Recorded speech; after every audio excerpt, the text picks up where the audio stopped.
Hello, dans cette vidéo, je vais vous présenter la nouvelle solution, je dirais, de notre nouveau tableau de bord et outil de gestion Excel, Parc Auto V3, marge par véhicule de transport.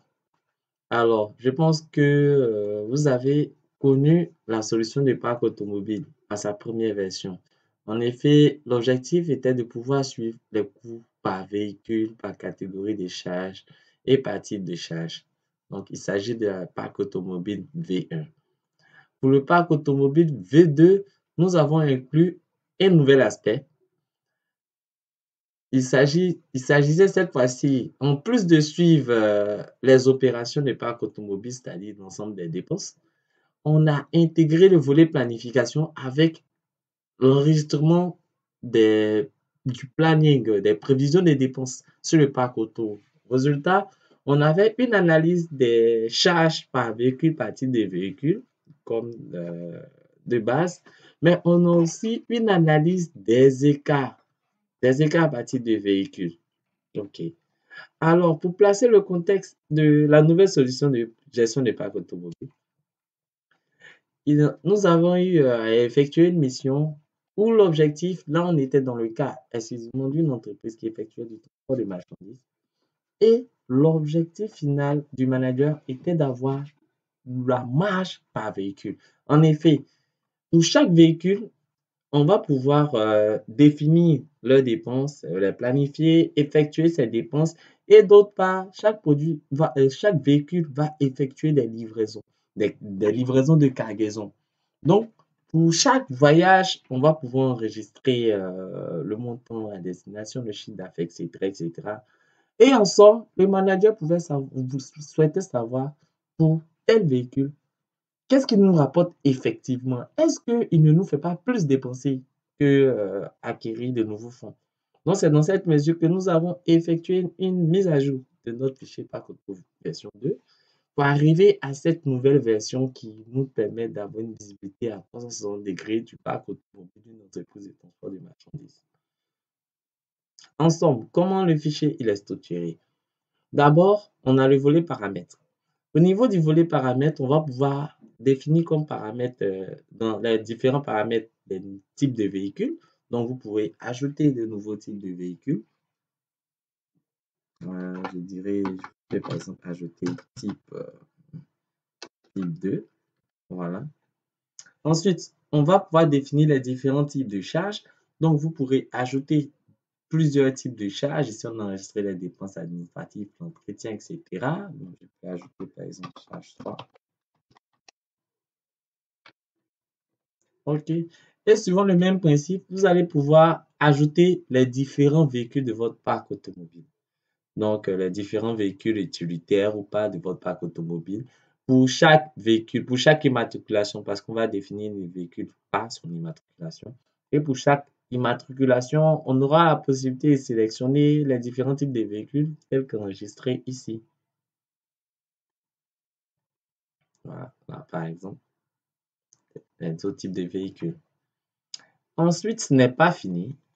On va pouvoir enregistrer le type de chargement qui est en fait le type de cargaison que nos véhicules vont enregistrer. Donc, on va pouvoir enregistrer plusieurs types de cargaison. Ici, bon, c'est du maïs, produits vivriers, du sable, etc., etc. On va enregistrer les différentes destinations possibles. Donc, destination possible, nous avons mis les villes de la Côte d'Ivoire. Enfin, on va enregistrer nos différents clients. Une fois ces différents paramètres définis, excusez-moi, une fois ces différents paramètres définis, on va pouvoir enregistrer nos charges planifiées pour la période. Donc, on va enregistrer la date de la charge. On va, je dirais, rattacher la ligne d'enregistrement à une plaque d'immatriculation qui est en fait un véhicule. Ensuite, on va définir le type de charge liées à planifier. Donc, ça peut être les dépenses administratives. On pourra planifier les entretiens, dépenses administratives je te pourrais donner comme exemple oui, les patentes, les visites techniques, les assurances, etc., etc. Donc, on va pouvoir faire enregistrer toute cette planification de maintenance et autres opérations au niveau des véhicules. Donc, là, on parle des prévisions des dépenses. Ensuite, les dépenses effectives seront enregistrées dans la feuille opération du parc automobile. Donc, on va pouvoir attacher ces dépenses lorsqu'elles sont exécutées à une date, à une plate d'immatriculation, à un type de charge. Ensuite, on pourra même définir un libellé personnel, comme par exemple dépenses d'assurance pour le véhicule X, Y ou Z. Enfin, on va ajouter le montant de l'opération. Sur notre dernière feuille, donc on a parlé des paramètres des prévisions des opérations. Sur la dernière feuille, on va enregistrer maintenant les différents voyages. Dans les voyages, en fait, il s'agira cette fois-ci des livraisons liées à nos différents ventes. Donc, on va enregistrer les différents voyages des véhicules avec, je dirais, dans la date, attacher l'immatriculation à notre véhicule, le type de chargement. Bon, il s'agit de la cargaison qu'on avait posée. On pourra sélectionner l'élément en fonction de ce qu'on a défini en paramètres. Ensuite, la destination, en fonction des différentes destinations qu'on avait prédéfinies au niveau de nos paramètres. Le client qu'on pourra sélectionner, qu'on va pouvoir, comment dirais-je même, qui est rattaché à nos différents paramètres, ainsi que le montant. Une fois l'ensemble de ces éléments définis, avec un clic sur le bouton actualiser données qui est à l'intérieur de Excel, là vous verrez qu'il charge et il met à jour le modèle de données. Là, il a fini. On aura la mise à jour de l'ensemble des éléments. Alors, ici, on a maintenant 4 reportings. Les 2 premiers reportings vont faire une analyse de tout ce qui est relatif à la marge sur les véhicules. Le second reporting, on aura une analyse vraiment strictement orientée détail des dépenses. OK. Première ligne, on a les segments qui vont vous permettre de sélectionner les mois, les années liées aux différents éléments, les types de véhicules, les véhicules et les clients. Donc, ça, ce sont les segments qui sont liés au management des voyages. Donc, on a les différents segments pour pouvoir vous permettre de faire des filtres, etc., etc.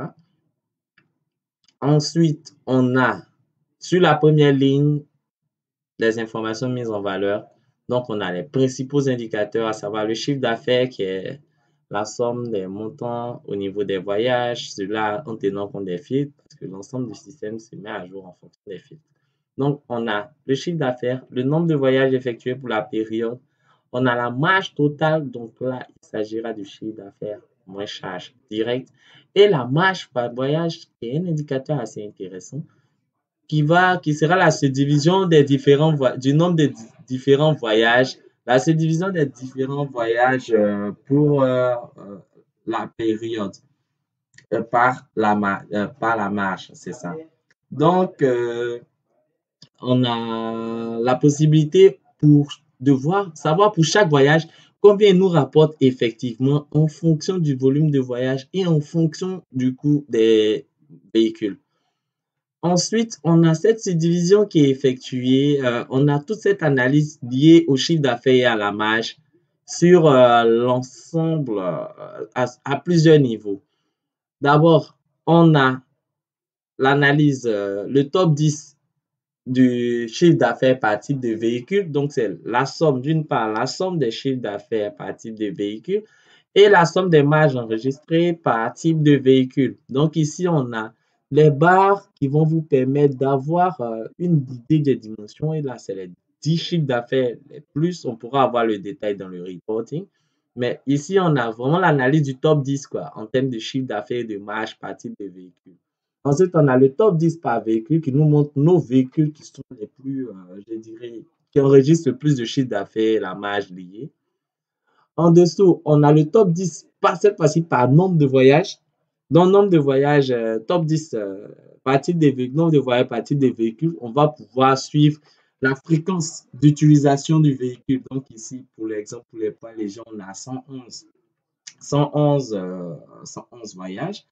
Et là, on a la marge par voyage, qui est, je dirais, ma foi, l'indicateur le plus intéressant parce qu'il nous permet de voir combien nous rapporte effectivement chaque voyage, tenant compte des charges liées au véhicule. Donc, on a le top 10 partie des véhicules, tenant compte des charges liées au type de véhicule. Donc, on a le top 10 partie des véhicules en termes de nombre de voyages ainsi que la marge par voyage. Ensuite, on a le top 10 par véhicule cette fois-ci avec la marge par voyage. Et enfin, on a le top 10 du chiffre d'affaires enregistré par client. Donc, on a vraiment ce suivi pour savoir quels sont les clients qui nous rapportent le plus de fonds. En dessous, on a le chiffre d'affaires mensuel par chargement. Donc, c'est une répartition du chiffre d'affaires par mois, les mois étant numérotés. Et pour chaque type de chargement, grâce à la légende, on peut voir un peu au niveau des chargements, quels sont les chargements qui nous rapportent le plus de fonds. Et là, c'est une analyse directement liée au chiffre d'affaires. Ensuite, à la deuxième page, pour le reporting voyage, on a ce reporting de l'ensemble des voyages qui va nous permettre d'avoir un peu le détail des éléments par véhicule. Voilà, c'est ça. Donc, par véhicule, par type de véhicule. Donc, on a le chiffre d'affaires des voyages liés au véhicule, les différentes charges liées au véhicule, le nombre de voyages effectués et puis les marges globales au niveau des voyages et puis la marge moyenne par voyage. Donc, on a ces barres de défilement qui vont vous permettre de voir rapidement les marges négatives afin de pouvoir les détecter. Il faut tenir compte du fait que les filtres sont synchronisés. Donc, bon, là, il est filtré par client. Bon, allons-y sur les véhicules. Les filtres étant synchronisés, lorsqu'on va effectuer un filtre ici, le filtre va se répercuter sur l'ensemble du système. Donc, ça vous permet de faire vraiment des analyses continues. Donc, on a une analyse, une visibilité du chiffre d'affaires. Puis là, on fait notre sélection des filtres. On va sur le détail pour voir un peu le détail par rapport à la sélection que nous avons effectuée. Alors, ensuite, désactivons le filtre. Donc là, on répond un peu les informations qui sont liées à notre parc auto, à l'analyse des coûts sur le parc auto. Donc, on a la consommation par catégorie de charges. Donc, pour chaque catégorie de charges enregistrées, d'une part, on a le coût, le total des coûts, ainsi que ce micrographe, cette pipeline qui va vous permettre de voir un peu l'évolution de ces coûts par mois en fonction des sélections et puis pour chaque catégorie de carburant. C'est assez intéressant parce qu'on peut voir un peu comment ces dépenses évoluent d'un point de vue global. Ensuite, on a notre analyse, l'écart total. L'écart total, c'est l'écart entre réalisation moins prévision. Non, je pense que c'est plus